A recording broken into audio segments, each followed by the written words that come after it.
Kisah hijrah Rasulullah ke Yatsrib memiliki latar belakang. Sebab-sebab hijrah Rasulullah ke Yatsrib yaitu ada di mana? Karena Rasulullah mendapatkan wahyu dari Allah Subhanahu wa Ta'ala. Sebab yang kedua yaitu tekanan dari kaum kafir Quraisy kepada umat Islam. Sebab yang ketiga karena ajakan dari kaum Yatsrib itu sendiri. Hijrah Rasulullah ke Yatsrib dilandasi oleh perintah Allah Subhanahu wa Ta'ala, di mana pada suatu malam saat Rasulullah sedang tidur, tiba-tiba malaikat Jibril mendatangi Rasulullah dengan membawa wahyu dari Allah Subhanahu wa Ta'ala. Perintah dari wahyu itu adalah menyuruh berhijrah ke Yatsrib. Setelah mendapatkan wahyu, Rasulullah pun esok harinya menemui Abu Bakar untuk memintanya menemani hijrah ke Yatsrib. Setelah menemui Abu Bakar, Rasulullah melanjutkan perjalanannya pergi ke rumah Ali bin Abi Thalib untuk meminta tolong kepada Ali agar bersedia menggantikan tidur pada malam ini di tempat tidurnya, serta mengamanai Ali agar mengembalikan barang milik kaum kafir Quraisy yang dititipkan di rumah Rasulullah SAW. Rencana pembunuhan Rasulullah SAW oleh kaum kafir Quraisy melihat terang-terangan kaum muslimin silih berganti hijrah ke Yatsrib, para pembesar Quraisy merasa khawatir akan hal itu, di mana mereka takut kota Yatsrib akan menjadi pusat perkembangan agama Islam nantinya. Oleh karena itu, mereka berunding dan membuat rencana untuk membunuh Rasulullah SAW. Pada akhir ke-13 pada tahun kenabian, rencana itu dilaksanakan oleh pemuda kaum kafir Quraisy, di mana mereka diiming-imingi diberi uang 1000 dinar. Tetapi sayangnya Rasulullah SAW sudah mengetahui perkara tersebut. Malam di mana Rasulullah akan dibunuh itu bertepatan dengan malam di mana Rasulullah harus melaksanakan perintah dari Allah Subhanahu wa Ta'ala untuk berhijrah ke Yatsrib. Bersama Abu Bakar, Rasulullah berhasil melewati pemuda kaum kafir Quraisy dengan bantuan Allah Subhanahu wa Ta'ala, dan bertepatan dengan mendapatkannya wahyu Rasulullah surat Yasin ayat 9. Pengejaran Rasulullah SAW dari Gua Trus. Setelah Rasulullah SAW dan Abu Bakar bisa keluar dari Mekah, mereka bersembunyi di Gua Trus. Kemudian Abu Bakar membersihkan gua itu agar bisa menjadi tempat Rasulullah dan Abu Bakar untuk istirahat sekaligus tempat bersembunyi sementara dari kaum kafir Quraisy. Selama di sana, Rasulullah SAW dan Abu Bakar mendapatkan informasi tentang kaum kafir Quraisy dari anak Abu Bakar, yaitu Abdullah, dan adiknya yang membawakan makanan, yaitu Asma. Rasulullah bersembunyi di gua itu selama 3 hari 3 malam. Pada hari keempat, Rasulullah SAW dan Abu Bakar meninggalkan gua terus dan melanjutkan perjalanan dengan melaju melalui jalur selatan agar tidak ditemukan oleh pemuda kaum kafir Quraisy, yaitu melewati pinggiran pantai yang indah. Pengejaran Rasulullah oleh Suraqah.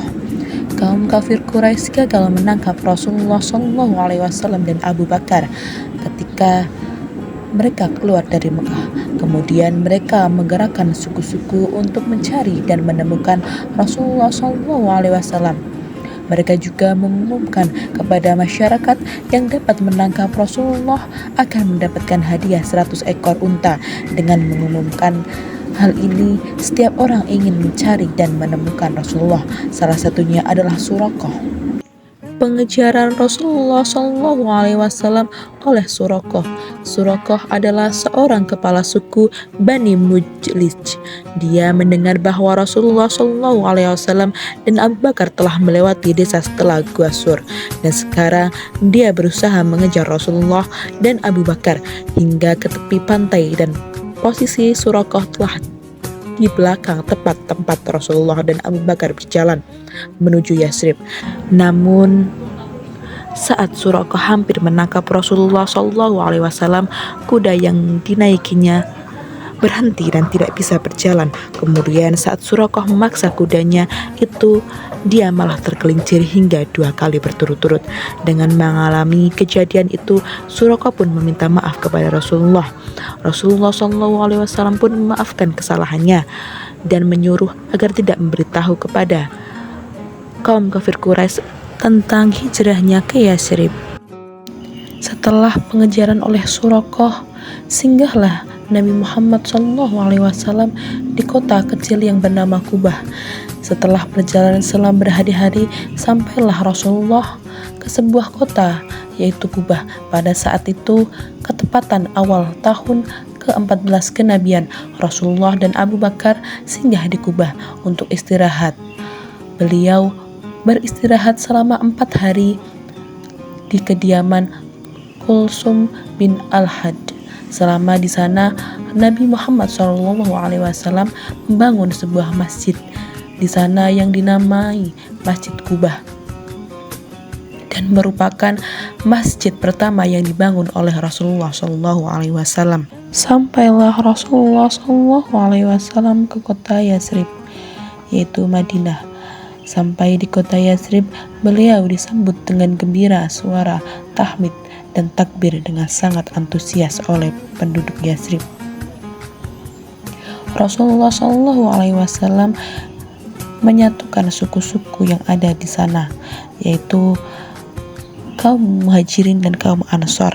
Setelah menyatukan keduanya untuk menjadi fondasi awal yang kuat bagi perkembangan Islam di Madinah atau Yathrib.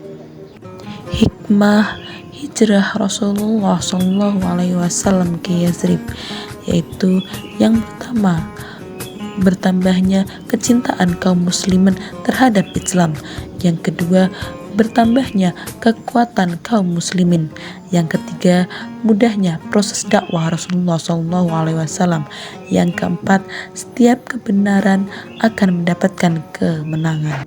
Kesimpulan dari peristiwa hijrah Rasulullah SAW ke Yathrib antara lain bertambahnya kecintaan kaum muslimin terhadap Islam, bertambah kekuatan kaum muslimin, dan dakwah membutuhkan keadaan yang mendukung.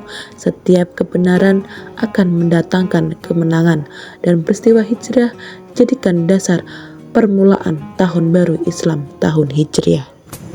Terima kasih telah menonton video ini. Semoga video ini dapat membuat kita bermuhasabah diri, karena menceritakan sebuah kisah di mana Rasulullah SAW memberanikan diri untuk mendakwakan Islam hingga tetes darah penghabisan. Perjuangannya sungguh luar biasa hingga Islam berkembang sampai sekarang menjadi agama yang mulia. Sampai jumpa di video selanjutnya.